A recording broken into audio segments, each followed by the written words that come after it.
Salam damai saudara dan saudari yang terkasih dalam Kristus. Bersama dengan saya di dalam renungan santapan firman Tuhan hari ini 12 Januari 2023, hari Kamis. Dan Injil renungan kita pada hari ini diambil dari Injil Markus bab 1 ayat 40 hingga 45. Seorang yang sakit kusta datang kepada Yesus dan sambil berlutut di hadapannya, ia memohon bantuannya. Katanya, "Kalau engkau mau, engkau dapat mentahirkan aku." Maka tergeraklah hatinya oleh belas kasihan. Lalu ia mengulurkan tangannya, menjamah orang itu dan berkata kepadanya, "Aku mau, jadilah engkau tahir." Seketika itu juga lenyaplah penyakit kusta orang itu, dan ia menjadi tahir.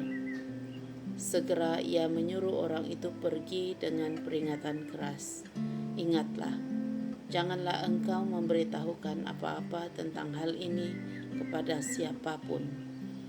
Tetapi pergilah, perlihatkanlah dirimu kepada imam, dan persembahkanlah untuk pentahiranmu persembahan yang diperintahkan oleh Musa sebagai bukti bagi mereka."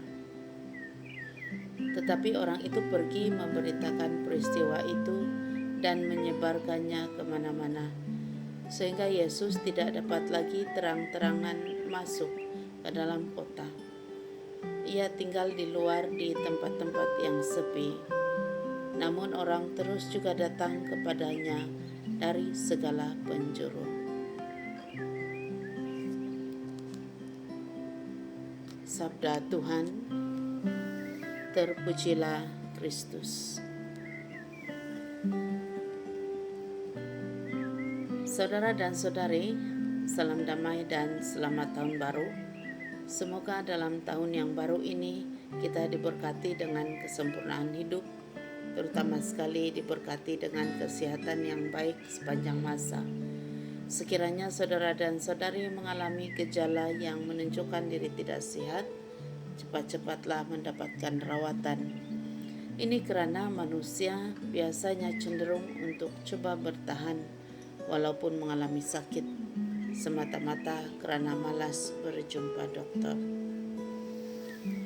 Saudara dan saudari, di dalam firman Tuhan yang kita dengar sebentar tadi, seorang yang berpenyakit kusta datang bertemu Yesus dan memohon kesembuhan. Mengapa dia datang bertemu Yesus? Adakah semata-mata karena dia mendengar bahwa Yesus boleh menyembuhkan orang sakit? Itu adalah alasan terbaik. Mungkin juga si pesakit kusta ini sudah lama mengalami diskriminasi dari masyarakat, dipandang hina, dibuli dengan bermacam perkataan jahat dan kotor, dan dianggap tidak punya harga diri. Maka dia sanggup mempercayai kabar angin tentang Yesus, walaupun tidak mengenal siapa Yesus yang sebenarnya. Saudara dan saudari, pada zaman ini kita dikelilingi dengan kepelbagaian situasi kehidupan. Semua perkara positif dan negatif, suka duka dan masa yang terlalu cepat berlalu, bercampur baur di dalam kehidupan kita. Tanpa kita sadari, hidup kita semakin terarah kepada kehidupan yang penuh tekanan, penuh dengan luka batin, dan semakin sukar untuk mengatur masa depan. Pendek kata, kita sedang menuju kepada hidup yang semakin lama semakin tidak sehat. Kita semakin dijangkiti dengan kusta sosial, kusta ekonomi, kusta teknologi, dan bermacam jenis kusta yang menghapuskan rasa bahagia dan gembira seorang manusia. Tetapi yang menjadi harapan kita untuk sembuh dari kusta-kusta modern ini adalah Yesus sendiri. Ketika menyembuhkan orang yang berpenyakit kusta 2000 tahun yang lalu, Dia menyembuhkan dengan belas kasihan. Yesus pada 2000 tahun yang lalu adalah Yesus yang ada pada hari ini. Rasul Paulus mengingatkan orang Ibrani bahwa Roh Kudus meminta agar mereka tidak mengeraskan hati dalam menerima penyelamatan Tuhan. Maka sewajarnya lah kita harus melembutkan hati kita untuk menerima Yesus, membuka hati kita untuk menerima jamahannya, agar Yesus dapat menyembuhkan dan membebaskan kita dari kusta kehidupan.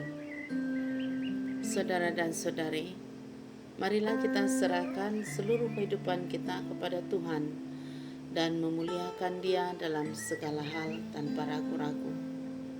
Marilah juga kita kongsikan belas kasihan Tuhan bukan sahaja kepada keluarga dan sahabat, tetapi juga kepada seluruh dunia, agar dunia diberkati dengan kesembuhan dan belas kasihan Tuhan. Kemuliaan kepada Bapa, Putra dan Roh Kudus, seperti pada permulaan, sekarang, selalu, dan sepanjang segala masa. Amin.